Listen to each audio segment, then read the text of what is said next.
कैसे हैं आप लोग? आई होप आप लोग अच्छे होंगे।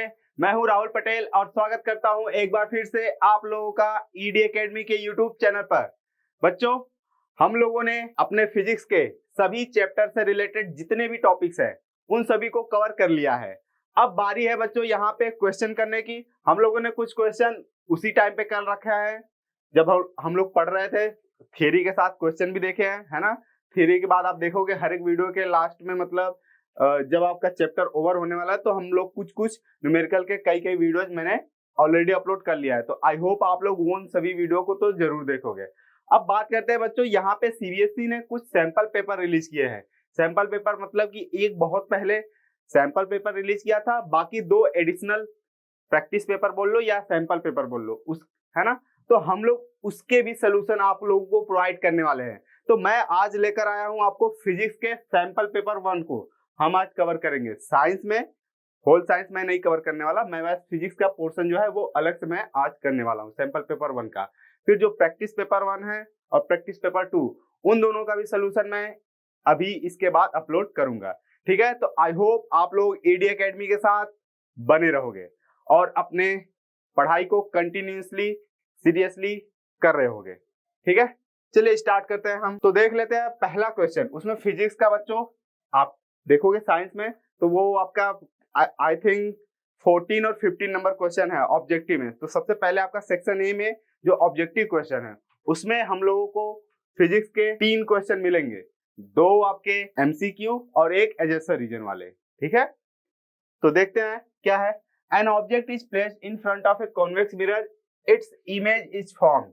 आपको पूछा बच्चों कि एक कॉन्वेक्स मिरर के सामने एक ऑब्जेक्ट रखा है, इसका इमेज फॉर्म जो होगा वो कहाँ होगा। तो अपने को पता है बच्चों कि जो कॉन्वेक्स मिरर है वो बिहाइंड द इमेज फॉर्म, मतलब behind the mirror image form करता है और हमेशा पोल और फोकस के बीच में ही फॉर्म करता है। ठीक है, इतना अपने को याद है रे डायग्राम से। तो आपको तो रे डायग्राम वगैरह कुछ नहीं करना, बस आपको ऑप्शन चूज करना है कि कौन सा सही होने वाला है। तो पढ़ते हैं। At a distance equal to the object distance in front of a mirror. In front of a mirror तो बच्चों सीधे से काट दो इसको बिना कुछ सोचे। इन फ्रंट ऑफ द मिरर होना ही नहीं है। ठीक है, फिर एक ही ऑप्शन बचता है बच्चों। ठीक है, जिसको भी मतलब अगर थोड़ा बहुत भी रे डायग्राम याद होगा मैंने बताया है, अगर नहीं याद है तो आप फिर से प्लेलिस्ट में से जाके जरूर देख लो, आ जाएगा उसको।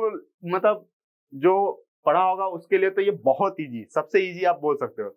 Behind the mirror and its position varies according to the object distance, है ना। इसका जो पोजीशन ऑफ इमेज है बच्चों वो ऑब्जेक्ट के अकॉर्डिंग वेरी करता है। जैसे जैसे आप ऑब्जेक्ट को मिरर के पास ले आते हो, जैसे हम लोगों ने पढ़ा है इनफाइनाइट के, जब हम ऑब्जेक्ट को इन्फिनिटी पे रखते हैं तो फोकस पे बनता है इमेज। फिर जैसे जैसे हम ऑब्जेक्ट को मिरर के पास लाते हैं तो इमेज भी मिरर की ओर शिफ्ट होता है और हमेशा पोल और फोकस के बीच में ही इमेज फॉर्म होती है। और कैसा, वर्चुअल एंड इरेक्ट। ठीक है, मैं साथ में आपको रिवाइज भी करा दे रहा हूं। इसके बाद बच्चों हमारा दूसरा क्वेश्चन क्या है देखते हैं। When a light inter atmosphere it strike on extremely fine particle.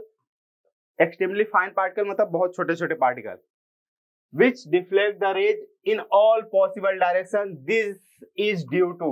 बताओ बच्चों ये कौन सा फिनोमेना है कि जब कोई लाइट रे बहुत छोटे छोटे पार्टिकल से टकराती है और वेरियस पॉसिबल डायरेक्शन में ये क्या हो जाती है, स्प्रेड हो जाती है।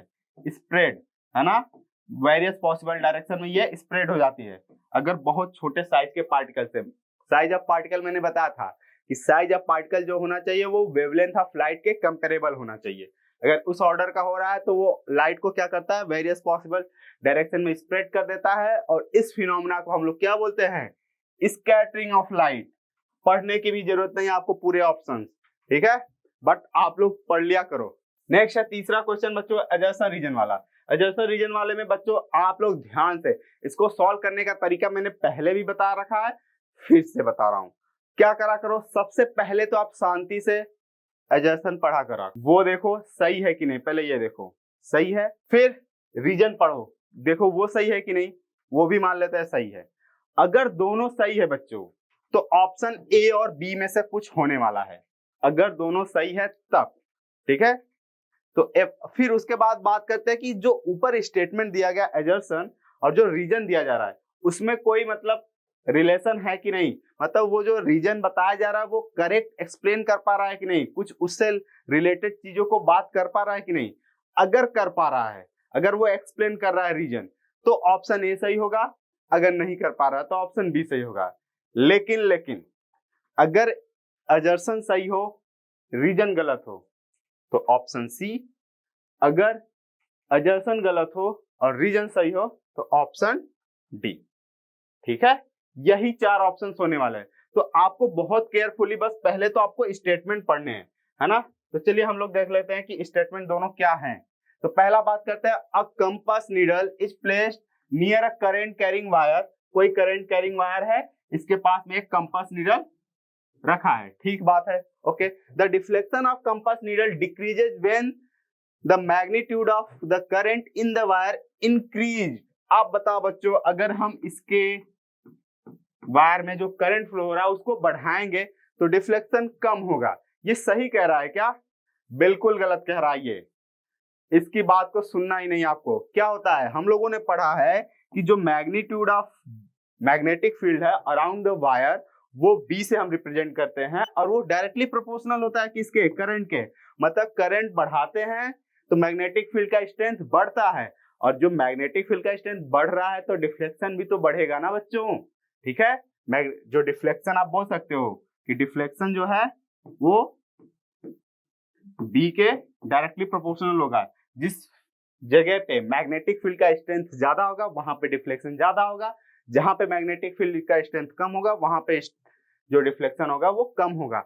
हम इसको दूसरे तरीके से भी बोल सकते हैं, डिफ्लेक्शन के बजाय हम फील्ड लाइन के क्लोजनेस और दूर, मतलब वो कितना क्लोज फील्ड लाइन है या कितना दूर दूर है, इसके फॉर्म में भी बात कर सकते हैं। अगर मैग्नीट्यूड ज्यादा होता है तो जो फील्ड लाइन है बहुत पास पास होती है, बहुत क्लोज होती है। अगर मैग्नेटिक फील्ड का स्ट्रेंथ कहीं पे कम है तो वहां पे फील्ड लाइन दूर दूर होती है ना। हम लोगों ने पढ़ा कि strength of magnetic field is directly proportional to number of field line. अभी एक क्वेश्चन आया हुआ भी है इस कॉन्सेप्ट पे भी, है ना। देखते हैं, तो क्या बोला मैंने बच्चों कि ये आपका असर्शन तो बिल्कुल गलत, बिल्कुल गलत। ओके, फिर रीजन देख लेते हैं। तो बस मैंने बोला अगर दोनों में से कोई एक गलत हुआ तो बच्चों बस सी और डी ही बचता है ऑप्शन, और उसमें से असर्शन गलत हो गया, बस एक ही ऑप्शन बचता है। रीजन तो ट्रू होगा ही, है ना। कैसे? The strength of magnetic field at A point near the conductor increases on increasing the current. यही तो बताया मैंने, यही कह रहा है कि करंट बढ़ाने पे मैग्नेटिक फील्ड का स्ट्रेंथ बढ़ता है, तो ये सही बात है। ठीक है, तो कौन सा हो गया? असर्शन आपका गलत हो गया और जो रीजन है वो सही हो गया। क्लियर है? चलिए अब सेक्शन बी में चलते हैं। सेक्शन बी में वो बच्चों जो ऑब्जेक्टिव थे सेक्शन ए के जो क्वेश्चंस है वो एक एक नंबर के हैं। आई होप आप लोगों ने सैंपल पेपर देख रखा होगा। ठीक है, नहीं देखा है तो आप लोग देख लेना। चलिए, और ये अब आपका आ गया बच्चों सेक्शन बी में से। सेक्शन बी में हर एक क्वेश्चन 2-2 मार्क्स के होने वाले हैं, और फिजिक्स के आई थिंक इसमें 2 क्वेश्चन रहने वाले हैं। ठीक है, तो चलिए सबसे पहला क्वेश्चन देखते हैं सेक्शन बी का, जो की है 2 मार्क्स। क्या बोल रहा है? The refractive indices of 3 medium are given below. 3 medium है ए बी सी और इनके रिफ्रैक्टिव इंडेक्स दिए हैं। ओके, कह रहा a ray of light travelling from A to B and other ray is travelling from B to C. जो light रे है वो क्या कर रहा है? ए से बी में जा रहा है, फिर किसमें? बी से सी में जा रहा है। ठीक है, कह रहा है in which of the following cases refracted ray bends toward the normal. आपको बताना है कि किस केस में जो है इन दोनों में से ए से बी और बी से सी में से किस वाले केस में जो रिफ्रैक्टेड रे है टुवर्ड्स द नॉर्मल बेंड होने वाला है, ये बताना है। दूसरा क्वेश्चन पूछ रहा है which case does the speed of light increases in the second medium, give the region of your answer। ये कह रहा है कि आपको ये बताना है कि किस इन दोनों केस में से ए से बी और बी से सी में जाते वक्त तो दूसरे में, मतलब पहले से दूसरे में जाने के बाद किसमें स्पीड ऑफ लाइट क्या हुआ है? इंक्रीज करा है, मतलब बढ़ना चाहिए। तो सबसे पहले हम पहला क्वेश्चन देख लेते हैं, क्या बोल रहा है। अपने पास 3 मीडियम ले लेते हैं, चलो, है ना। एक लाइट रे, चलो ये आपका मीडियम ए है, मीडियम बी है, मीडियम सी है। रिफ्रैक्टिव इंडेक्स भी मैं लिख दे रहा हूं तीनों का। कितना है सर? रिफ्रैक्टिव इंडेक्स 1.6, 1.8, 1.5, क्या म्यू ए आपका 1.6, म्यू बी आपका 1.8, म्यू सी आपका 1.5। ओके, अब कह रहा है ए से बी जब आया एक लाइट रे, तब आपको बताना है। तो यहाँ पे क्या बच्चों, लाइट रेयरर से डेंसर में आ रही है। मैंने बताया बच्चों जो रिफ्रैक्टिव इंडेक्स है वो डायरेक्टली होता है किसके, ऑप्टिकल डेंसिटी के। मतलब जिस मीडियम का रिफ्रैक्टिव इंडेक्स ज्यादा होता है वो ऑप्टिकली डेंसर मीडियम बोला जाता है। तो मैं इसमें 1.6, 1.8 में बात करूं तो ये जो है ऑप्टिकली डेंसर मीडियम है, और ये आपका ये वाला जो है वो आपका ऑप्टिकली रेयरर मीडियम है। इन दोनों का कंपेयर करें तो फिर से आपका अगेन 1.8 वाला क्या होगा, ऑप्टिकली डेंसर मीडियम होगा, और 1.5 वाला ऑप्टिकली रेयरर मीडियम होगा। बच्चों अपने को पता है जब लाइट रेयरर से डेंसर में आती है तो टुवर्ड्स द नॉर्मल बेंड होती है, और वहीं पे लाइट जब डेंसर से रेयरर में जाती है तो वो अवे फ्रॉम द नॉर्मल जाती है। ठीक है, तो पहला तो अपने को यही होने वाला बच्चों। तो पहला आपका ए से बी वक्त आते वक्त ही वो क्या होगा, तो ये रेयरर हुआ है ना, और ये क्या हुआ, डेंसर। तो यही आपका सही हो जाएगा। तो पहले का आपका क्या हो जाएगा, ए से बी आते वक्त वो क्या हो जाएगा, टुवर्ड्स द नॉर्मल बेंड होगा। क्यों, क्योंकि रेयरर से डेंसर में आया। ठीक है, ओके। फिर कह रहा है कि बी से सी दूसरा रह जा रहा है, तो अब आपको बताना। तो अब आप बी से सी वाला देखो केस बच्चों। तो बी से सी आपका क्या है, चलो यहाँ पे एक और लाइट रे ले लेते हैं। तो बी से सी ये तो ओरिजिनल लाइट की पाथ है, लेकिन ये क्या होगा, इस बार बच्चों लाइट देखो कहां से कहां आ रही है, डेंसर से रेयरर में आ रही है ना। ये आपका क्या है, अगेन डेंसर है, और ये क्या है, रेयरर, सी वाला। ठीक है, तो लाइट फिर से डेंसर से रेयरर में आती है तो ये अवे फ्रॉम द नॉर्मल जाती है। और फिर इसके बाद ऐसा क्यों होता है बच्चों, क्योंकि जो लाइट है रेयरर मीडियम में उसका स्पीड जो होता है ज्यादा होता है, और डेंसर मीडियम में स्पीड क्या होता है, कम होता है। हम लोगों ने पढ़ा है mu equal C upon V. ठीक है, जिस मीडियम में स्पीड ज्यादा होगा उसका रिफ्रैक्टिव इंडेक्स कम होगा, है ना।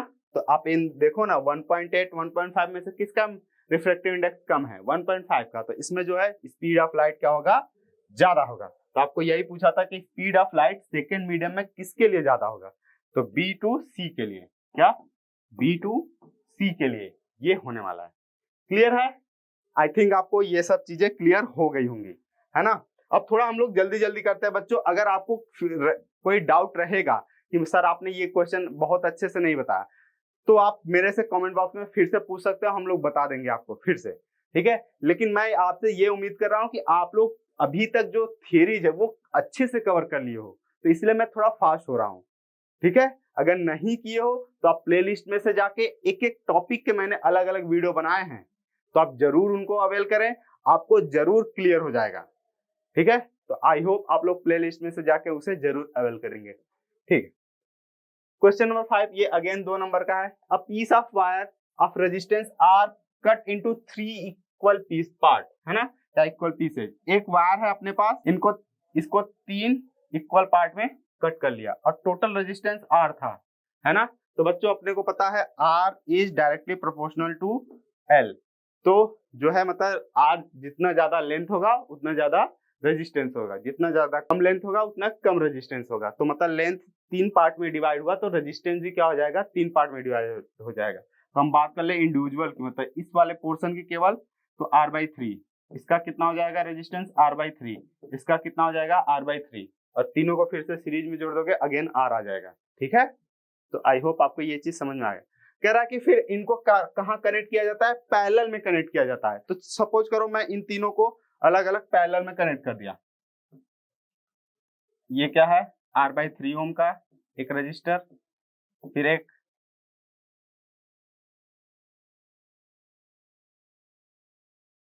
तो बच्चों मैंने यहाँ पे इन तीनों पोर्शन को क्या कर दिया, पैरेलल में कनेक्ट कर दिया, है ना। और सभी का रेजिस्टेंस कितना होगा, r/3, r/3, r/3। तो r इक्विवेलेंट आप निकाल सकते हो। हाँ, कैसे सर, हम लोगों ने फॉर्मूला पढ़ा है सर, क्या R इक्विवेलेंट के लिए in parallel 1/r1 + 1/r2 + 1/r R3 and so on, है ना, एंड सो ऑन। ठीक है, इस तरीके से आपका जितने अगर और भी रजिस्टर रहते तो अब आप देखो तो एक R/3 R/3 R/3 के तीनों हैं, R1 R2 R3 तीनों R/3 के हैं, तो आप रख दो बच्चों। तो क्या होगा 1/R इक्विवेलेंट।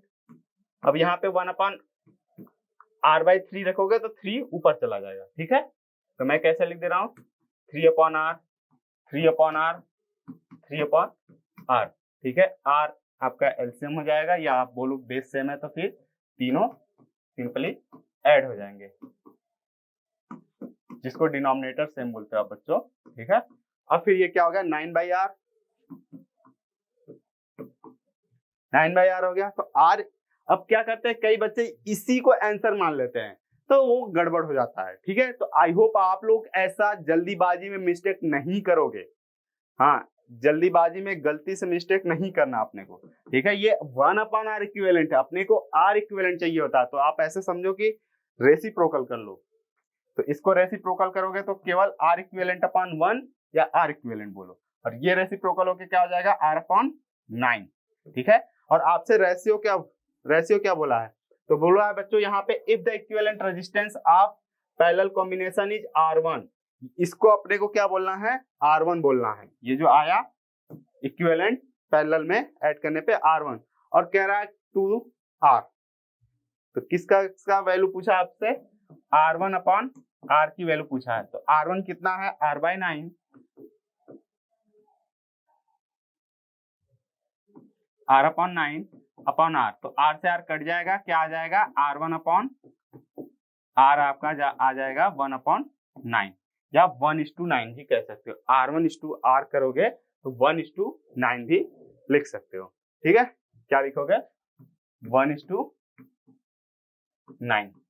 ठीक है, फिर कह रहा है refer the image below and state how the magnetic field pattern indicate the region where the magnetic field is strong outside the magnet. यहाँ पे बच्चों एक डायग्राम आपको दिया है, उसी क्वेश्चन में आपको दो पार्ट दिया है ना, एक ऑप्शन दिया है। आप ऐसे समझो कि आपको या तो ये वाला करना था 5 में, या तो ये करना था, या तो ये फिर ये वाला और वाला, है ना। और वाला आप करते तो क्या है refer the image below and state how the magnetic field line pattern indicate the region where magnetic field is stronger outside the magnet. तो आपको बताना है यहाँ पे इस मैग्नेट, ये जो आपका क्या है बच्चों अपने को पता है ये सोलेनॉइड है, और सोलेनॉइड में जैसे ही करंट फ्लो होता है तो उसके चारों तरफ मैग्नेटिक फील्ड प्रोड्यूस हो जाता है। तो हम बोलते हैं क्या है कि जो सोलेनॉइड है आपका वो एक बार मैग्नेट की तरह बिहेव करता है जब उसमें करंट फ्लो होता है। उसका एक इन नॉर्थ पोल की तरह बिहेव करता है, एक इन साउथ पोल की तरह। ये डिपेंड करेगा कि करंट का डायरेक्शन उसमें किसी एक कॉइल में कैसा है वो डिसाइड करता है। ठीक है, तो अपने को यहाँ पे डायरेक्शन पूछा नहीं, इसलिए करंट का डायरेक्शन भी दिया नहीं है। अब हम बात करना है, बस आपको पूछा बच्चों कि कहाँ पे आपको आउटसाइड द मैग्नेट कहाँ पे मैग्नेटिक फील्ड का स्ट्रेंथ ज्यादा होगा। तो मैंने क्या बताया बच्चों, अगर ऐसा रीजन है जहां पे मैग्नेटिक फील्ड लाइंस पास पास है तो वहां पे स्ट्रेंथ ज्यादा है ना। Degree of closeness is directly proportional to strength of magnetic field. जितने ज्यादा पास पास होंगे मैग्नेटिक फील्ड लाइंस वहां पे स्ट्रेंथ ज्यादा होगा, जहां पे मैग्नेटिक फील्ड लाइन दूर दूर होंगे वहां पे स्ट्रेंथ कम होगा। तो आपको नियर द पोल ही दिख रहा होगा बच्चों, यहाँ तो आप दो आंसर लिख सकते हो कहाँ पे। एक तो आप बोल सकते हैं कि ये आप वाला मतलब पोल के पास है ना, या फिर आप ऐसे आंसर कर सकते थे कि जहां पे magnetic field lines where the magnetic field lines are closest that is the point where magnetic field strength is stronger, है ना। फिर दूसरा कह रहा है what happens to the magnetic field when the current in the circuit is reverse. ये कह रहा है बच्चों जैसे अभी बात करें तो यहाँ पे पॉजिटिव टर्मिनल है, ये नेगेटिव, तो करंट का डायरेक्शन इधर जा रहा होगा, है ना। करंट का डायरेक्शन इधर से जा रहा होगा। तो सपोज करो ये नॉर्थ पोल की तरह बिहेव कर रहा था और ये साउथ, है ना। करंट मैं मान रहा हूँ कि ऊपर से ऐसे इंटर कर रहा है, तो आप अपना राइट हैंड थंब रूल को उल्टा करके लगाओ, है ना। इसको कॉइल को आप क्या करो, करंट के डायरेक्शन में फिंगर को कर लो और ये आपका अंगूठा बताएगा कि मैग्नेटिक फील्ड का डायरेक्शन। तो यहाँ पे आप देखो ऐसे नॉर्थ पोल और ये हो गया साउथ पोल। अब आप क्या कह रहा है कि अगर आप इसके बैटरी की पोलरिटी को चेंज कर दिए, मतलब कि आप क्या कर दिए इधर प्लस कर दिए और इधर माइनस कर दिए, बैटरी की पोलरिटी चेंज, तो बस अब करंट बच्चों इधर से जाने लगेगा, तब यहाँ से इंटर करने वाला, तो यहाँ से इंटर करने वाला, तो अब ये साउथ पोल के बजाय ये नॉर्थ पोल हो जाएगा और ये साउथ पोल हो जाएगा। फिर मतलब कि पोलरिटी चेंज हो जाएगी। बस आपको लिखना है कि polarity of magnet will be change या रिवर्स। ठीक है, आपको टू द पॉइंट आंसर करना होता है ना। देखो यहाँ पे आपको साइंस में ऐसा नहीं है कि बच्चों कुछ भी आंसर लिख के आ जाओ, नहीं, आप टू द पॉइंट लिखो। आपको ये नहीं दिखाना कि नहीं 3 पेज में लिखना है कि 4 पेज में आंसर करना है ना। आप 2-3 लाइन में भी अच्छे से अपने आंसर को लिख सकते हो। ठीक है, देखो यहाँ पे क्या है, explain why the refractive index of any material with respect to air is always greater than 1। क्या कह रहा है कि जो किसी दूसरे ट्रांसपेरेंट मीडियम का जो रिफ्रैक्टिव इंडेक्स होता है वो हमेशा 1 से ज्यादा क्यों होता है। तो बात करें, पहले हम लोगों ने क्या पढ़ा, रिफ्रैक्टिव इंडेक्स का फॉर्मूला क्या होता है। Refractive index of any medium is the speed of light in vacuum, क्या, speed of light in vacuum, है ना, divided by speed of light, और ये c से रिप्रेजेंट करते हैं, speed of light in medium. ठीक है, उस मीडियम में, तो ये आपका क्या है, c/v से रिप्रेजेंट करते हैं इसको, है ना। तो आप बताओ बच्चों, हम लोगों ने जब पढ़ा था तो हम लोगों ने ये बोला था जो स्पीड ऑफ लाइट c जो होता है वो वैक्यूम में होता है और उसके लगभग बराबर ही कहाँ पे होता है, एयर में। मतलब हम ये बोलते हैं कि स्पीड ऑफ लाइट वैक्यूम और एयर में सेम होते हैं। ठीक है, और इसके अलावा किसी दूसरे ट्रांसपेरेंट मीडियम में स्पीड ऑफ लाइट कम होता है। हमेशा क्या होता है, किसी भी एयर या वैक्यूम के अलावा जो भी कोई भी ट्रांसपेरेंट मीडियम हो तो उसमें स्पीड ऑफ लाइट हमेशा क्या होता है, एयर या वैक्यूम से कम होता है। अब आप बताओ बच्चों, यहाँ पे रिफ्रैक्टिव इंडेक्स का फॉर्मूला है c/v और स्पीड क्या हुआ, कम हुआ किसी दूसरे ट्रांसपेरेंट मीडियम के लिए। तो जब स्पीड कम हुआ तो क्या होगा, रिफ्रैक्टिव इंडेक्स ज्यादा होगा, है ना। और एयर के लिए आपका दोनों से सेम होता है, तो इसलिए क्या होता है, म्यू इक्वल c/में एयर में लेंगे तो c ही कट के ये क्या आता है, 1 आता है। ये एयर के लिए है, लेकिन ये बाकी दूसरे मीडियम के लिए स्पीड ऑफ लाइट क्या होगा, कम होगा। तो स्पीड ऑफ लाइट कम होगा तो फिर रिफ्रैक्टिव इंडेक्स बढ़ जाएगा, उसके लिए 1 से ज्यादा आएगा। क्लियर है, आई होप आपको क्लियर हो गया होगा। ठीक है, कह रहा है in the figure below a light रे ट्रेवल, आपको फिगर पहले दिखा दें, यहाँ पे ये एक डायग्राम है, इसी की बात करने वाला ये। ठीक है, travels from air into semi circular plastic block, वो एक प्लास्टिक ब्लॉक है ना, ट्रांसपेरेंट प्लास्टिक ब्लॉक है। ये जो आपका बना हुआ है सेमी सर्कल, ये आपका प्लास्टिक का बना हुआ है, ट्रांसपेरेंट। ठीक है, और इस पे कह रहा है कि लाइट इंटर करा है ना, ये लाइट इंटर करा है यहाँ पे। ओके, और ये नॉर्मल यहाँ पे हम लोग ड्रॉ कर रहे हैं, ये 40 डिग्री एंगल बनाया है नॉर्मल के साथ, इंसिडेंट रे इस पॉइंट पे। ठीक है, चलो आगे पढ़ते हैं। कह रहा है गिव अ रीजन व्हाई रे does not deviate at the semi circular boundary of the plastic block. Okay, आपको ये बच्चों आंसर करना है कि ये जो लाइट है यहाँ से एकदम जो सेमी सर्कुलर ब्लॉक है इस पॉइंट पे एकदम सीधे जा रही है, जबकि इस साइड क्या है, एयर, और ये क्या है आपका बच्चों, प्लास्टिक। ये है प्लास्टिक ब्लॉक, है ना। तो अपने को पता है कि जब लाइट एक ट्रांसपेरेंट मीडियम से दूसरे ट्रांसपेरेंट मीडियम में जाती है तो वो बेंड होती है ना, यहाँ पे तो नहीं हो रहा, वो स्ट्रेट जा रही है। तो ये यही पूछ रहा है कि क्यों हो रहा है ऐसा। तो हम लोगों ने पढ़ा था बच्चों कि लाइट कब बेंड होती है, जब वो ऑब्लिक इंसिडेंट होता है। ऑब्लिक इंसिडेंट मतलब कि उस पॉइंट पे नॉर्मल के अलावा कैसे किसी एक एंगल पे, है ना, नॉर्मली नहीं इंसिडेंट होता। ठीक है, जिसको हम बोलते हैं ऑब्लिक इंसिडेंट, किसी एक एंगल पे इंसिडेंट होता है, तब जाके ये फिनोमेना होता है बेंडिंग ऑफ लाइट। ठीक है, लेकिन यहाँ पे क्या है बच्चों, ये जो लाइट है इस पॉइंट पे नॉर्मली इंसिडेंट हुआ है, और अपने को पता है जब लाइट नॉर्मली इंसिडेंट होता है, हम लोगों ने पढ़ा था कि लाइट जब किसी एयर हो और ये वाटर हो, तो हम लोगों ने पढ़ा कि नॉर्मली इंसिडेंट होता है तो आई जब 0 होगा, है ना, क्योंकि हम नॉर्मल के साथ एंगल देखते हैं ना, तो आई क्या हुआ 0, तो उस टाइम पे अपना आर भी क्या आता है बच्चों, है ना, इसी नॉर्मल के साथ एंगल देखोगे कितना आएगा, आर भी 0 आएगा, है ना। आप स्नेल्स लॉ यूज करके भी कर सकते हो। कैसे सर? हम लोगों ने पढ़ा है स्नेल्स लॉ क्या होता है, sine I upon sine are equal mu two upon mu one, मतलब इस वाले मीडियम से म्यू वन है और ये इस वाले मीडियम का रिफ्रैक्टिव इंडेक्स म्यू टू और ये म्यू वन, ठीक है। अब अपने को साइन आर चाहिए, तो साइन आर चाहिए तो म्यू वन को इधर भी भेज दे और म्यू टू को इधर डिवाइड में क्या लिख सकते हैं, साइन आर, है ना, साइन आर उस साइड जा रहा है अकेले और ये बच गया mu one upon mu two into में साइन आई, और साइन आई मतलब साइन जीरो, साइन जीरो की वैल्यू कितनी होती है बच्चों, साइन जीरो की वैल्यू कितना, 0, और साइन जीरो तब ये आप राइट साइड में रखोगे 0, तो ये पूरा टर्म ही क्या हो गया बच्चों 0, और sine are equal 0 it means की r equal sine are equal 0 it means की आर इक्वल भी आपका क्या होगा 0 होगा, तो इसलिए आपका क्या होगा एंगल ऑफ रिफ्रैक्शन भी यहाँ पे, है ना। ये लाइट बच्चों, लाइट देखो सरफेस के साथ नॉर्मल है, मतलब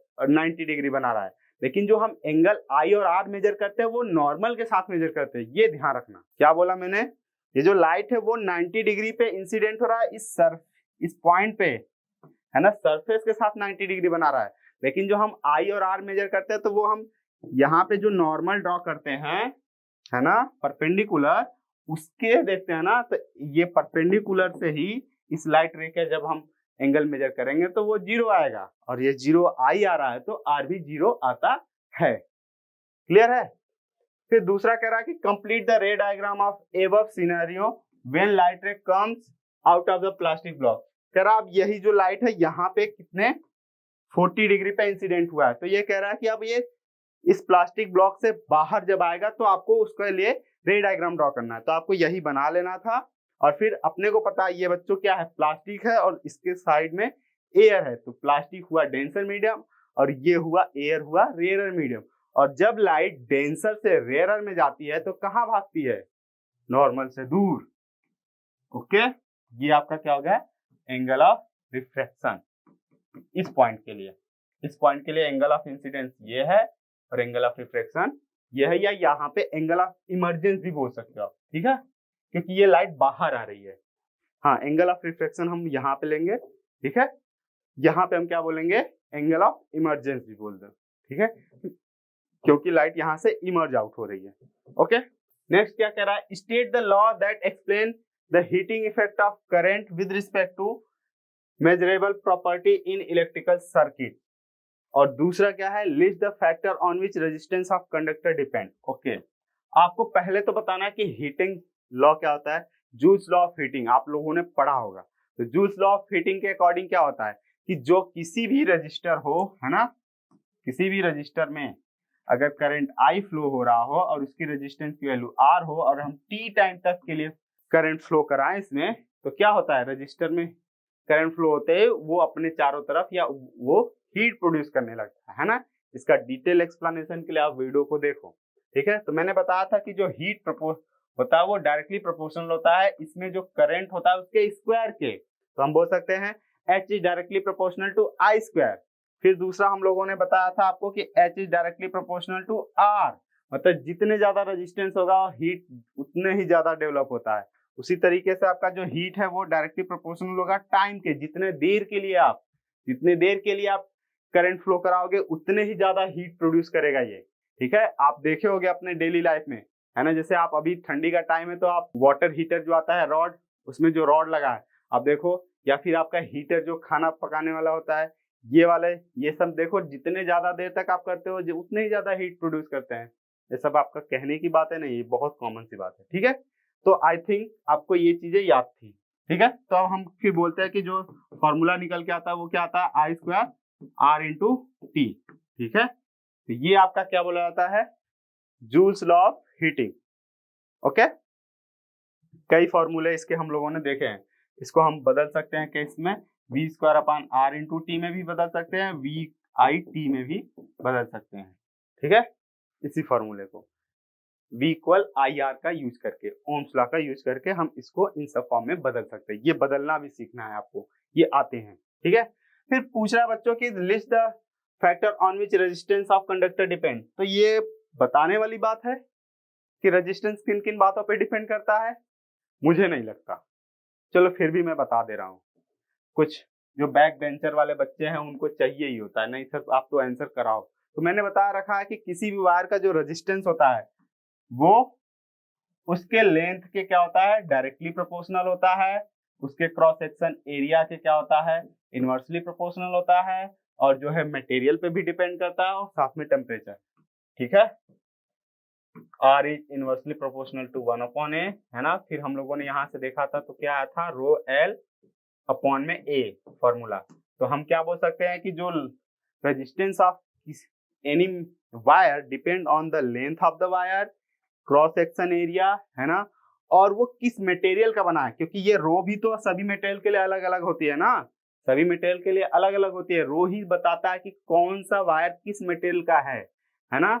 और फिर मैंने बताया था कि जो रेजिस्टेंस है वो टेम्परेचर पे भी डिपेंड करता है। ठीक है, और कैसे डिपेंड करता है, डायरेक्टली प्रोपोर्शनल होता है। मतलब कि टेम्परेचर बढ़ाने पे किसी भी कंडक्टर का जो रेजिस्टेंस होता है बढ़ता है। टेम्परेचर बढ़ाने पे वायर का रेजिस्टेंस बढ़ता है। एक्चुअली बच्चों रेजिस्टिविटी बढ़ती है, और फिर रेजिस्टिविटी बढ़ रही है तो फिर रेजिस्टेंस भी बढ़ती है। ठीक है, इन सब चीजों को मैंने बहुत डिटेल में एक्सप्लेन करा है।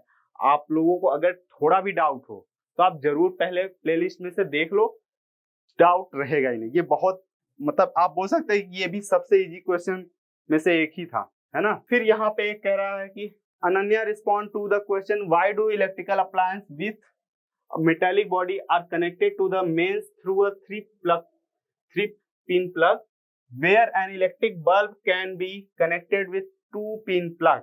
ओके, आप लोगों ने देखा होगा, अगर नहीं देखा तो आप अपने घर में जो बड़े मम्मी पापा लोग, भैया दीदी लोग हैं उनसे पूछो कि बल्ब जलाने के लिए हमको जब बल्ब जलाना होता है या फैन इवन, है ना, फैन भी जलाना होता है सिंपल, तो वहां पे हम क्या करते हैं कि फैन में भी यूज होता है ये सारा, है ना। फैन में भी नहीं, हम सिंपल बल्ब की यहाँ पे जो दिया हम उसी की बात कर लेते हैं। अगर अपने को बस बल्ब जलाना तो हम उसको बस 2 प्लग पिन वाले में प्लग करते हैं। ठीक है, और लेकिन वहीं पे हमको फैन या फिर किसी मेटेलिक बॉडी वाले, कूलर हो गया जिसका, है ना, और फिर रेफ्रिजरेटर हो गया, इन्वर्टर हो गया, इन सब चीजों को आप देखोगे, एसी हो गया, इनके जो है इनके 3 प्लग पिन होते हैं बच्चों, 3 प्लग पिन होते हैं, है ना। तो वो क्यों होते हैं यही पूछ रहा है। तो इसने आंसर क्या लिखा है, इसने आंसर लिखा 3 pin connection reduce heating of connecting wire. ये कह रही है, ये जो बच्ची कह रहे हैं कि ये ऐसा हम 3 प्लग पिन इसको इसलिए करते हैं क्योंकि वो जनरली हैवी वाले होते हैं, जिनके मेटेलिक बॉडी है वो हैवी अप्लायंसेज होते हैं, तो हम इससे उनके जो हीटिंग लॉस है वो कम करते हैं।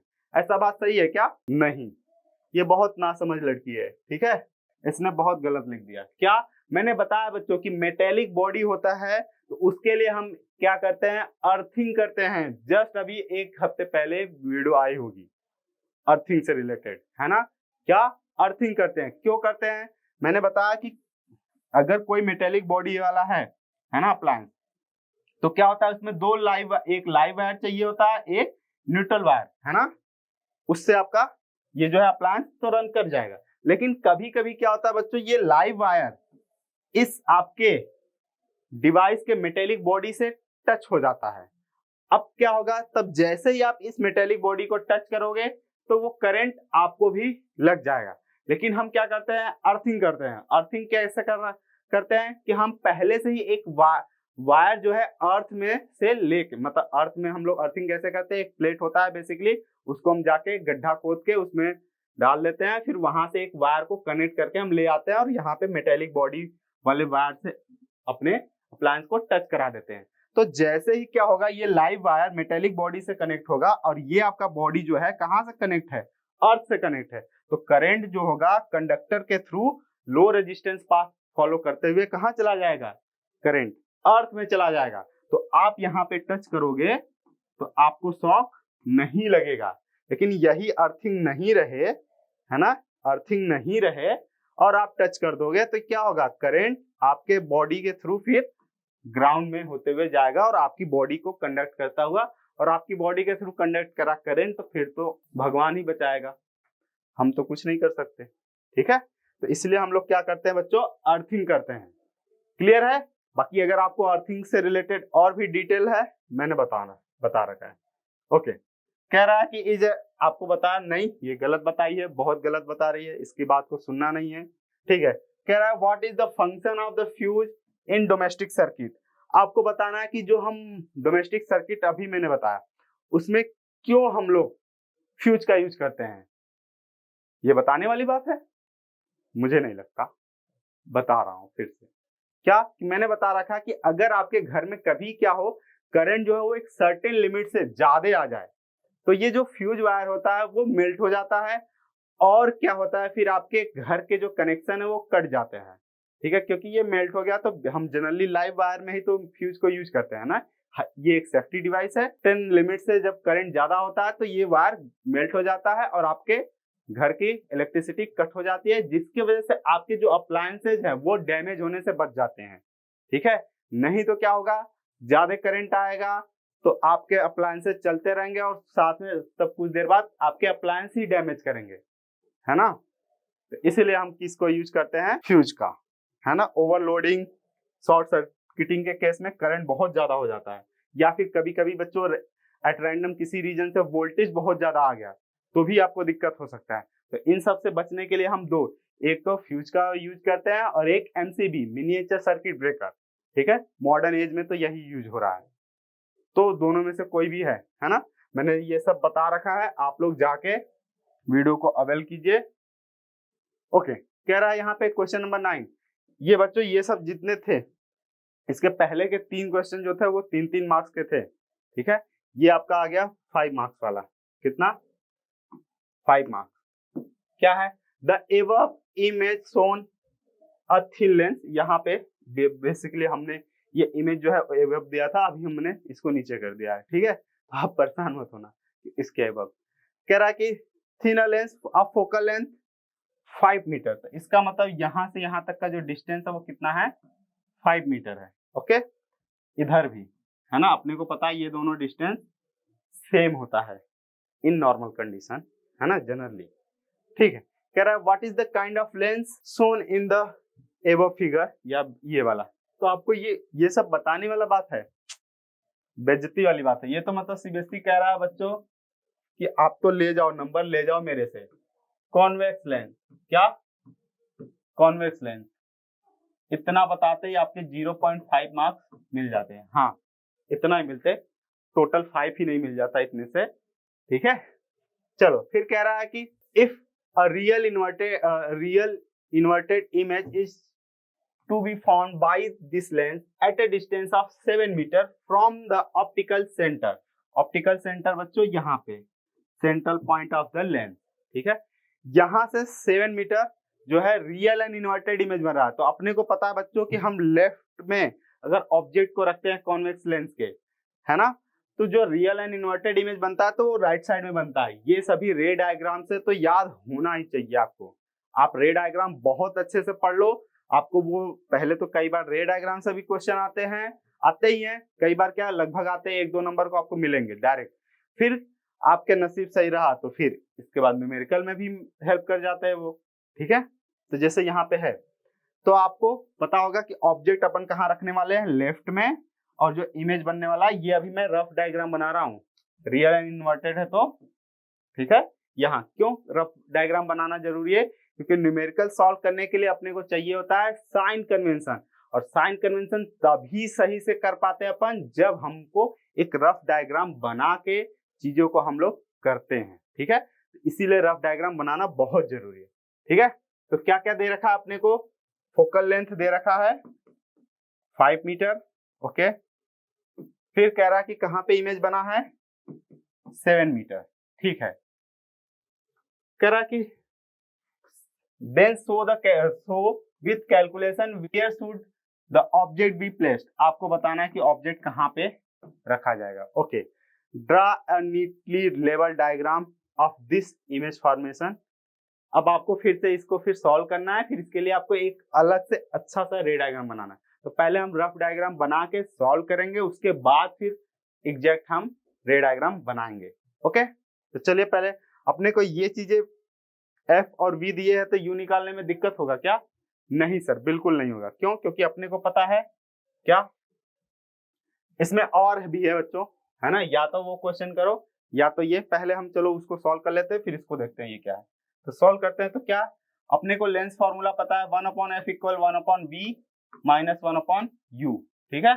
अब बात करते हैं कि यहाँ पे साइन कन्वेंशन यूज करते हैं। तो साइन कन्वेंशन के लिए मैंने बोल रखा है बच्चों, आपको अपने आप को कहाँ पे मान लेना है कि आप ऑप्टिकल सेंटर पे खड़े हो, ठीक है, और आपके राइट वाले जो भी डिस्टेंस होंगे पॉजिटिव, लेफ्ट वाले जो भी डिस्टेंस होंगे नेगेटिव, और आपके मतलब ऑप्टिकल सेंटर से ऊपर जो भी डिस्टेंस होगा वो अगेन पॉजिटिव, और ऑप्टिकल सेंटर से नीचे जो भी डिस्टेंस होगा वो नेगेटिव, ठीक है। जनरली डिस्टेंस यहाँ पर नहीं होगा, ये हाइट होगा, हाइट ऑफ ऑब्जेक्ट पॉजिटिव, अगर नीचे बन रहा है इमेज तो हाइट ऑफ इमेज नेगेटिव, ठीक है, इसके लिए। तो अब आप बताओ यहाँ पे जो फोकल लेंथ होता है कॉन्वेक्स लेंस का, वो राइट साइड में होता है। मेन फोकस तो हम राइट साइड वाले को मानते हैं ना, तो क्या होने वाला है पॉजिटिव। ओके सर, फिर ऑब्जेक्ट कहाँ, मैंने बोला कि ऑब्जेक्ट लेफ्ट में रखोगे तो रियल और इन्वर्टेड के केस में इस साइड इमेज बनेगा, राइट साइड में।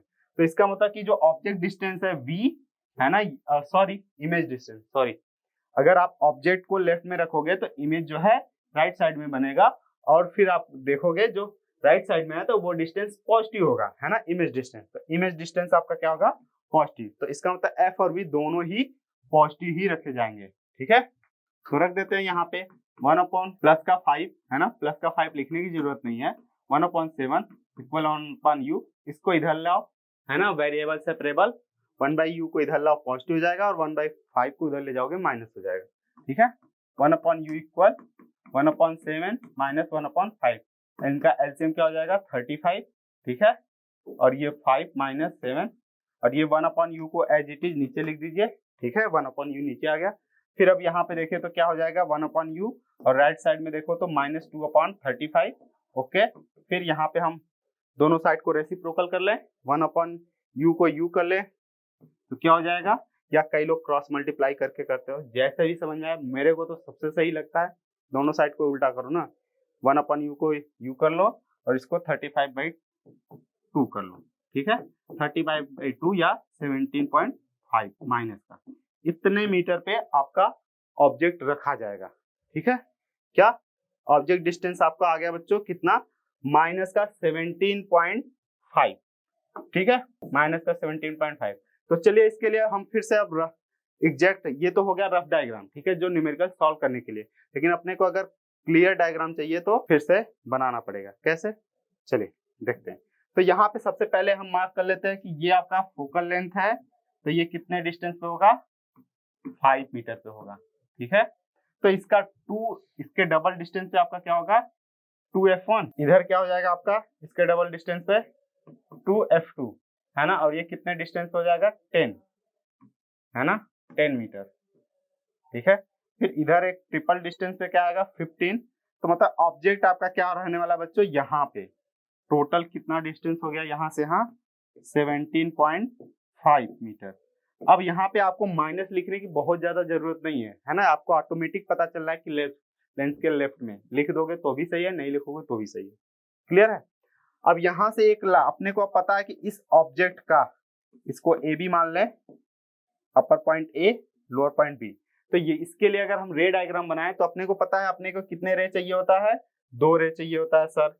क्या पहला कैसा रे होना चाहिए, पहला होना चाहिए सर प्रिंसिपल एक्सिस के पैरेलल, ओके। अब प्रिंसिपल एक्सिस के पैरेलल जो रे होती है वो कहां से पास करती है, फोकस से सर, तो फोकस से पास करा दो, ओके, फोकस से पास कर गया, ठीक है। अपने को फिर दूसरा रे चाहिए, अपने को एटलीस्ट 2 रे चाहिए होता है ना, एक तो हो गया पैरेलल रे गया कहां से पास किया, फोकस से पास किया, दूसरा रे अपने को ऑप्टिकल सेंटर से ले जाना होता है ना, ओ से, तो देखते हैं दूसरा रे, ठीक है। अब ये रे बच्चों देखो, जो अपने को पता है कि जो रे ऑप्टिकल सेंटर से पास करता है तो वो अनडेविएटेड ही सीधे निकल जाती है। तो अब देखो जहां पे दोनों रिफ्रेक्टेड रे कट करते हैं या कट करते हुए लगते हैं, कट करते रहते हैं एक्चुअली में, तो वहां पे रियल एंड इन्वर्टेड इमेज बनता है, और कट करता हुआ अपीयर होता है तो वहां पे वर्चुअल एंड इरेक्ट इमेज बनता है। तो यहाँ पे तो एक्चुअली में कट कर रहा है, तो यहाँ पे कैसा इमेज बन जाएगा, रियल एंड इन्वर्टेड, है ना। और आप देखो बच्चों कैसा बन रहा है, ऑब्जेक्ट के कंपेयर में छोटा भी बन रहा होगा। आप यहाँ पे मैग्निफिकेशन निकालोगे तो वो 1 से कम आएगा, है ना, मैग्निफिकेशन की वैल्यू। और केवल मैग्निफिकेशन की साइन देखोगे, एम का साइन देखोगे तो वो नेगेटिव आ रहा होगा। क्यों? क्योंकि रियल एंड इन्वर्टेड इमेज बना है। क्लियर है? मैंने सब रिवाइज करा दिया।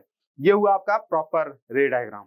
ठीक है, तो आपको ऐसे बनाना है। क्वेश्चन सॉल्व करने के बाद आपको बस मेंशन कर देना ये डिस्टेंस कितना है, ये कितने बना था, 7 मीटर पे, है ना। चलो ओके, इसके बाद वाला क्वेश्चन देख लेते हैं। कह रहा है कि 10 सेंटीमीटर लॉन्ग पेंसिल एक रखा हुआ है, कहाँ पे, इन front of A concave mirror.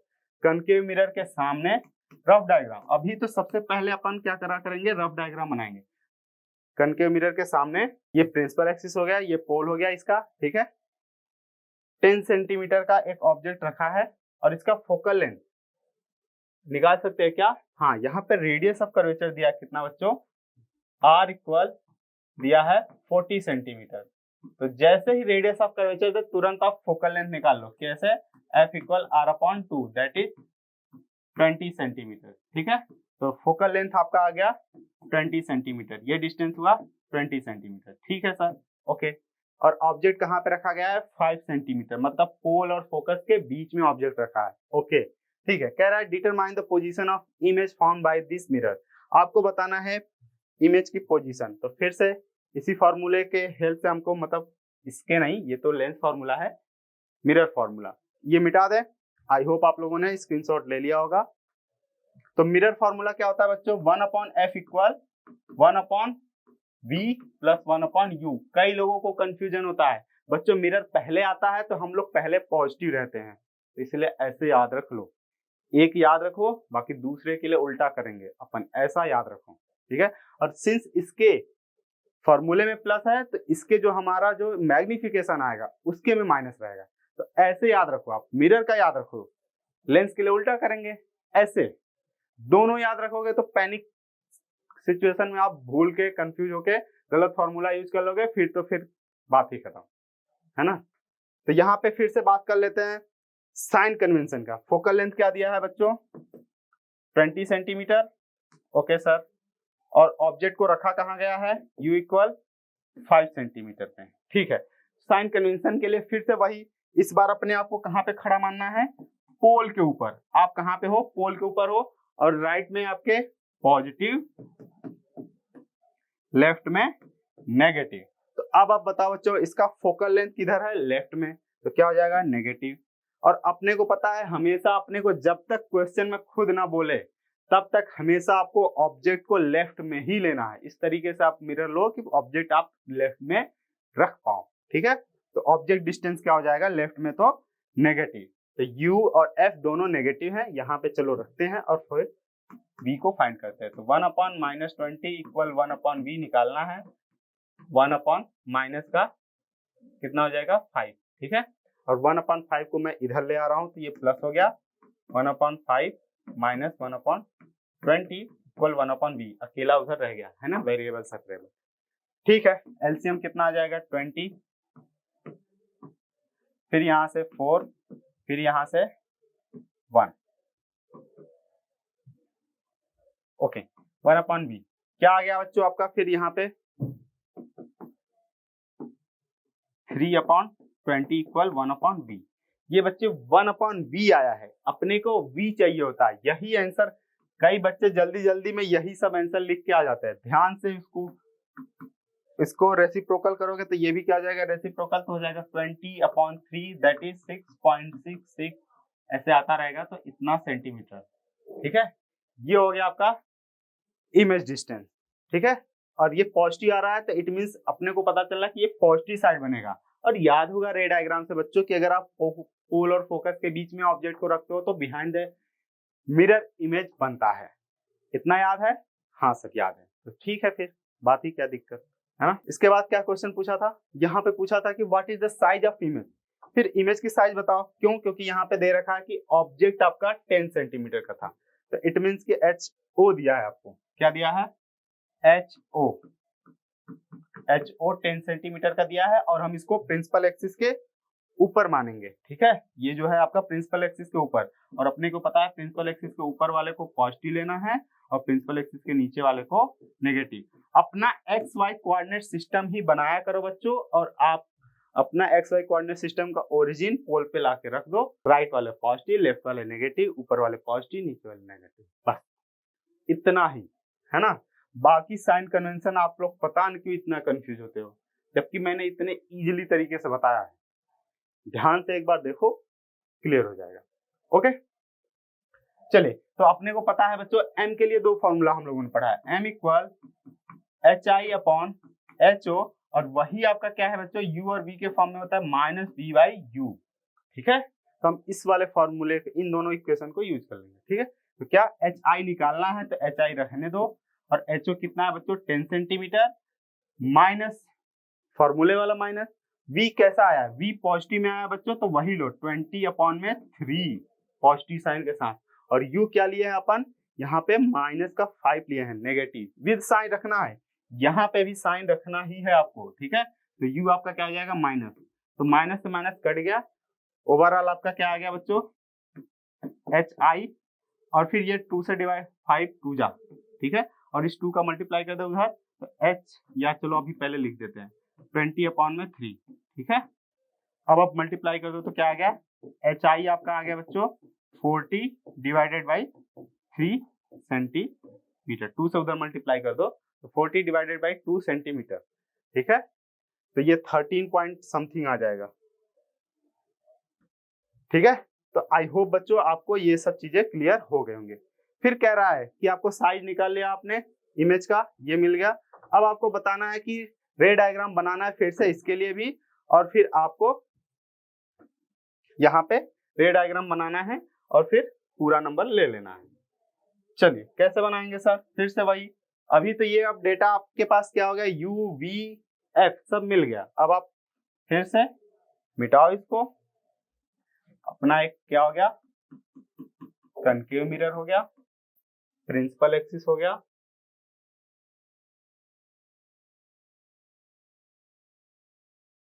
ये आपका पोल हो गया, ठीक है, फोकस हो गया, फोकस का डबल डिस्टेंस बच्चों आपका सेंटर ऑफ कर्वेचर हो गया। अब आप बताओ क्या u को कहाँ रखना है, मतलब ऑब्जेक्ट डिस्टेंस कितना है, u 5 है, ठीक है, और ये 20 सेंटीमीटर है। तो अब इसका मतलब ऑब्जेक्ट को लेना है पोल और फोकस के बीच में, A B, ठीक है।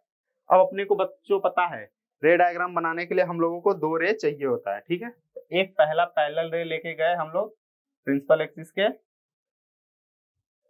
और वो कहां से पास होता है, फोकस से, ठीक है। ये हो गया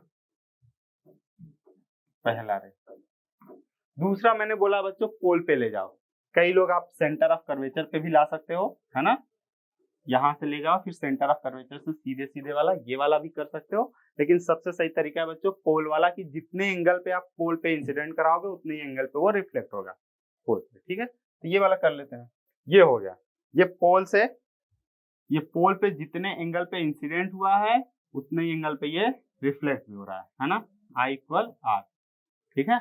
यहाँ पे तो अपने को पता है बच्चों ये वाला दोनों रिफ्लेक्टेड रे, ये दोनों रिफ्लेक्टेड रे क्या है, डाइवर्जिंग है, मतलब जैसे जैसे आप आगे जाओगे, है ना, जैसे जैसे ये आगे बढ़ोगे आप रे के डायरेक्शन में, ये और ज्यादा दूर जाएंगे, और ज्यादा दूर जाएंगे, तो ये आगे तो मिलने से रहे, ये नहीं मिलेंगे आगे। तो हम क्या बोलते हैं कि ये हम लोग अगर इधर से कहीं से खड़े होकर देखेंगे तो ये अपने को ये लगेगा कि ये दोनों रे कहाँ से आ रहे हैं, पीछे किसी एक पॉइंट से आ रहे हैं, ठीक है। और पीछे जिस पॉइंट से ये आएंगे अपने को पता है या तो रे एक्चुअली में मीट करना चाहिए उस पॉइंट पे, या किसी एक पॉइंट से आता हुआ लगे, its appear to diverge from a point, तो ये वो पॉइंट है जहां से ये दोनों रे डाइवर्ज होता हुआ लगेंगे। यहाँ पे आप मान लो कि यहाँ पे आपकी आंखें हैं, है ना, ठीक है। तो यहाँ से आप देखोगे तो ये आपको इमेज, इस ऑब्जेक्ट का इमेज यहाँ पे A का A' दिखेगा और B पॉइंट का B' दिखेगा, तो A', B' इमेज बन जाएगा किसका, AB ऑब्जेक्ट का, ठीक है। तो ये रहा रे डायग्राम आपका, ठीक है। आई होप आप लोगों ने ये सब चीजें कर रखा है, इसमें दिक्कत नहीं होगा। ओके, फिर लास्ट क्वेश्चन बच्चों फिजिक्स का देखते हैं क्या है। Vinita and Ahmed demonstrated a circuit that operate the 2 headlights and 2 side light. किसी कार की ये सर्किट डिजाइन कर रहे हैं, है ना, 2 हेडलाइट के लिए 2 साइड लाइट के लिए। Okay, of A car in their school exhibition, किसी स्कूल एग्जीबिशन के लिए, है ना। Based on their demonstration the circuit answer the following question, है ना। ये आपका सर्किट डायग्राम है, इसके हिसाब से आपको कुछ क्वेश्चन के आंसर देने हैं। पहला, state what happened when switch A is connected to position A, position 2 and 3। कह रहा है कि इस ए को हम कनेक्ट करेंगे 2 और 3 से तो क्या होगा, ये अपने को बताना है। ठीक है, तो ये वाला अगर हम यहां से कनेक्ट कर देंगे बच्चों तो क्या हो जाएगा, तो देखो आप यहां से सर्किट ये कंप्लीट होगा, है ना, ये कंप्लीट होगा। यहाँ पे 12 वोल्ट की आपकी बैटरी लगी हुई है। ठीक है, इधर बैटरी का पॉजिटिव टर्मिनल, ये नेगेटिव टर्मिनल।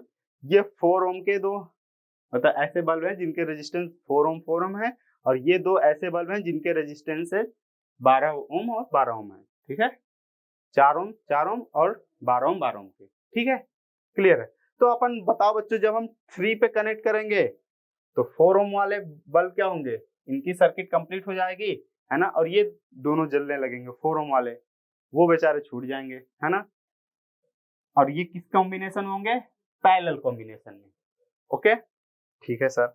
अगर हम बच्चों यहीं पे क्या करें, हम इसको ए को किससे कनेक्ट करें, इससे कनेक्ट करें 2 वाले पोजीशन से, तो 2 वाले पोजीशन से कनेक्ट करेंगे तो क्या होगा, 2 वाले से कनेक्ट करेंगे तो ये वाला सर्किट कंप्लीट होगा यहाँ पे। तो आपके ये जो दोनों 12 ओम वाले बल्ब है ये दोनों जलने लगेंगे। ठीक है, तो पहले का तो आंसर आपका क्या लिख देना आपको, कि जैसे ही आप कनेक्ट करोगे 2 और 3, 2 से कनेक्ट करोगे तो आप लिखो लिट 4 ओम रेजिस्टेंस लैम्प, और ये क्या, इसके लिए लिखोगे पोजीशन 2 के लिए आपका 2 ये है बच्चों, तो 12 ओम लिखना।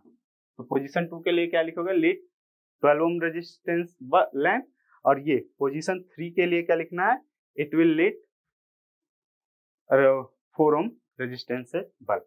ठीक है, ओके। फिर इसके बाद आपका क्या पूछा है, कह रहा है find the potential differences across each lamp when it lit. कह रहा है कि जब आपका ये दोनों जलेंगे उस टाइम पे पोटेंशियल डिफरेंसेस कितने कितने होंगे। तो ये तो बहुत सिंपल सा क्वेश्चन हुआ ना।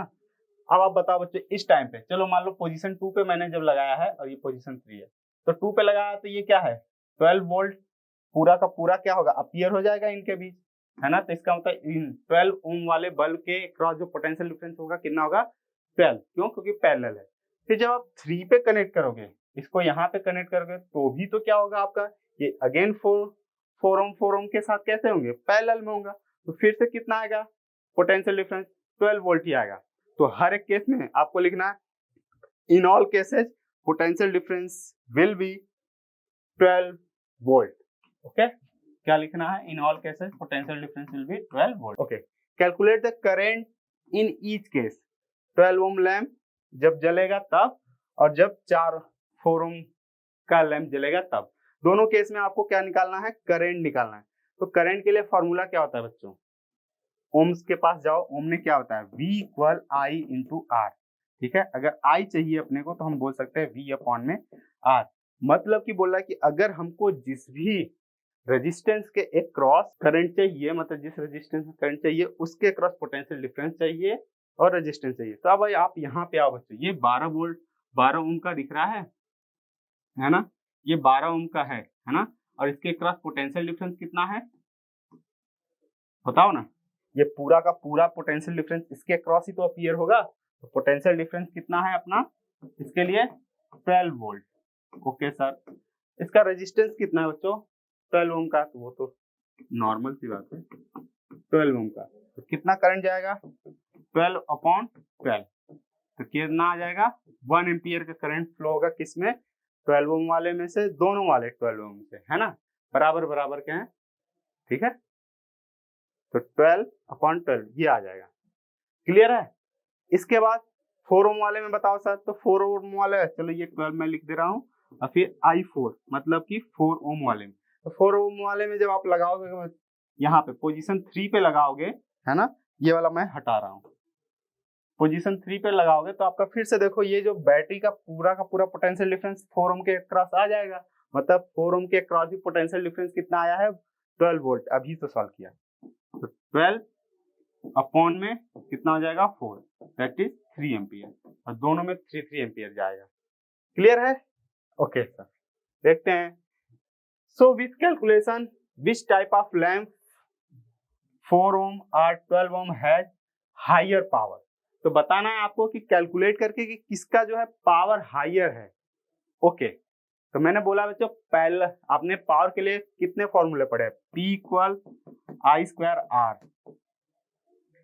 V स्क्वायर अपॉन R, फिर एक पढ़ा है IV, P इक्वल IV। तो मैंने बोला है बच्चों ये वाला सीरीज में जब आपका सीरीज कॉम्बिनेशन है वहां के लिए ज्यादा बेटर होता है। मैं ये नहीं बोला कि मतलब यही काम देगा, नहीं, सीरीज में ये ज्यादा जल्दी रिजल्ट देगा। क्यों? क्योंकि करंट सेम होता है सीरीज में, और ये वाला बच्चों पैरेलल के केस में आपका क्या वोल्टेज सेम होता है, वोल्टेज सेम होता है या पोटेंशियल डिफरेंस सेम होता है, तो ये वाला जल्दी रिजल्ट देगा। तो यही वाला हम यूज कर लें, P equal V square upon R। ठीक है, तो कहाँ गया आपका क्वेश्चन, यहाँ पे हम, चलो यहीं पे हम सॉल्व करा देते हैं। आपको स्क्रीनशॉट लेना है तो ले लो। क्या है formula, P equal V square upon R। Okay, चलो हम किसके लिए निकाल रहे हैं, 4 ओम के लिए। तो 4 ओम के लिए 4 ओम के क्रॉस पोटेंशियल डिफरेंस कितना आया था, है ना, ये कितना फॉर 4 ओम। तो 4 ओम के लिए पोटेंशियल डिफरेंस कितना आया है 12, तो 12 इंटू 12 हो जाएगा, है ना। 4 ओम के क्रॉस पोटेंशियल डिफरेंस 12 वोल्ट ही था, दो एक्चुअली सभी के क्रॉस 12 वोल्ट ही पोटेंशियल डिफरेंस है। ठीक है, अपॉन में R मतलब 4, तो कितना आ जाएगा 3, और ये कितना हो जाएगा 36। तो 36 वॉट आ गया आपका इसका पावर, 4 ओम वाले बल्ब का। 4 ओम वाले बल्ब का पावर कितना आ गया 36 वॉट। ओके सर, उसके लिए बता दीजिए। तो उसके लिए पोटेंशियल डिफरेंस फिर से 12 वोल्ट ही है, तो 12 इंटू 12 हो गया V स्क्वायर अपॉन में 12 R, 12 से 12 कट गया, कितना आ गया 12 वॉट। तो आपका 12 वॉट, 12 ओम वाले का 12 वॉट भी आया है ना, और 4 ओम वाले के लिए आपका कितना वॉट आया है 36 वॉट। तो हम क्या बोल सकते हैं कि जो 4 ओम वाला है वो ज्यादा पावर का है ना, 4 ओम वाला है ज्यादा पावर का। और हम इसको बच्चों डायरेक्टली भी, बिना, अगर आपको केवल ऐसे बताना था बिना एग्जैक्ट कैलकुलेशन के, तो भी आप बता सकते हो कि पैरेलल में है तो P is inversely proportional to R। जिसका रेजिस्टेंस ज्यादा होगा उसका पावर कम होगा, जिसका रेजिस्टेंस कम होगा, तो जिसका रेजिस्टेंस कम होगा उसके लिए पावर ज्यादा आएगा। तो 4 ओम वाले के लिए आप देख रहे हो रेजिस्टेंस कम है इसलिए पावर ज्यादा आया। कितना आया sir 36 what. Okay, I hope बच्चों वीडियो में क्वेश्चन कराया वो सभी बहुत क्लियरली आपको समझ में आ गया होगा। अगर फिर भी कोई डाउट रह जाता है तो आप मेरे को बताओ कमेंट बॉक्स में, मैं उसके लिए अलग से और वीडियो बनाऊंगा, और उसके लिए मैं उस तरीके के सिमिलर क्वेश्चन और भी करा दूंगा। ठीक है, ताकि आपका उस कॉन्सेप्ट से डाउट ही खत्म हो जाए। तो आई होप आप लोग इसको जरूर पसंद करोगे, और आप लोग इसको अपने दोस्तों के साथ तो जरूर शेयर करोगे। ठीक है, आप लोग वीडियो को देख रहे हो उसको शेयर भी करते जाओ, ताकि हम लोगों को भी मोटिवेशन मिलते रहे। मिलते हैं नेक्स्ट वीडियो में, तब तक के लिए thank you so much and keep learning with ED Academy।